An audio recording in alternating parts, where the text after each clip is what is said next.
Navabandar marine police સ્ટેશનના સૈયદ રાજપરા ગામે ઘરફોડ ચોરીનો ગુનાનો ભેદ ઉકેલી મુદ્દામાલ રિકવર કરતી ગીર સોમનાથ એલસીબી 2 દિવસ પૂર્વે ઉના તાલુકાના દરિયાકાંઠા વિસ્તારના સૈયદ રાજપરા ગામે રહેણાંકીય મકાનમાંથી સોના ચાંદીના દાગીના અને રોકડ રકમ 4 લાખની ચોરી થઈ. આ અંગેનો ગુનો ગતરોજ નવાબંદર મરીન પોલીસ સ્ટેશને ગુનો નોંધાય ગીર સોમનાથ જિલ્લા એલસીબીએ અંગે તપાસ હાથ ધરી એક મહિલા અને અન્ય યુવકને મુદ્દામાલ સાથે પકડી પાડ્યા છે.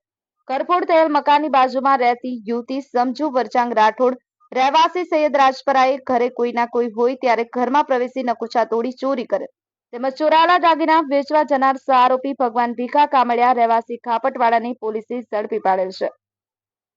આહિર કાળુભાઈ, દીવ 24/7 ન્યૂઝ રમેશ સત્યની સાથે. આપની આસપાસ બનતી ઘટનાના સમાચાર જોવા માટે દીવ 24/7 ન્યૂઝને લાઇક કરો, શેર કરો, ચેનલને સબસ્ક્રાઇબ કરો અને હા, બેલ આઇકોન દબાવવાનું ભૂલશો નહીં.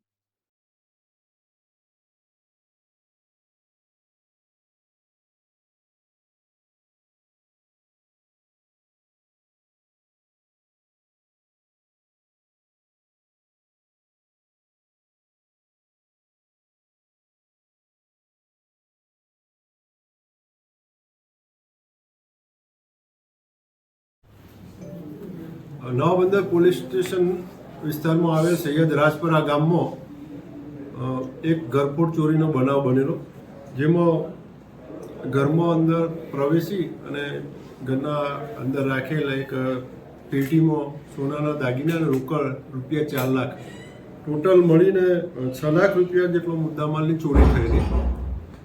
આ ગુનો અનડિટેક હોય પોલીસ મહાનિરીક્ષક સાહેબ અને એસપી સાહેબની સૂચનાથી લોકલ ક્રાઇમ બ્રાન્ચ દ્વારા આ ગુનો ડિટેક્ટ કરવા માટે શરૂઆતથી પ્રયત્ન કરવામાં આવેલા અને એમના આ પ્રયત્નો અને એમને મળેલ બાતમીથી આ ગુનો એમને ડિટેક્ટ કર્યો છે.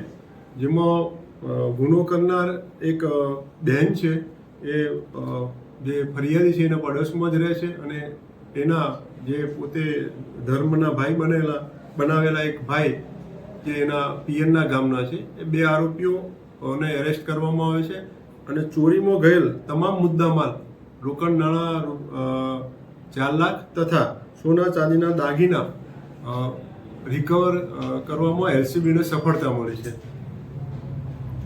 હાલમાં આરોપીને એરેસ્ટ કરવામાં આવેલા છે અને આગળની તપાસ જે છે એ નવાબંદર પોલીસ સ્ટેશનના ઇન્ચાર્જ પીઆઈ કરી રહ્યા છે. આરોપીઓ કોઈ ગુનાહિત કૃત્ય અગાઉથી ધરાવે છે? ના, આરોપીનો કોઈ ગુનાહિત ઇતિહાસ નથી. કેટલા સમય પહેલા ચોરીનો બનાવ બનેલો છે? લગભગ 2-3 દિવસ પહેલાનો બનાવ છે. બનાવનો ધ્યાનમાં આવ્યા પછી પોલીસ દ્વારા ખાનગી રીતે તપાસ કરવામાં આવેલી છે. ફરિયાદી ગઈકાલે પોલીસ સ્ટેશન આવીને ગુનો રજીસ્ટર કરાવેલો છે.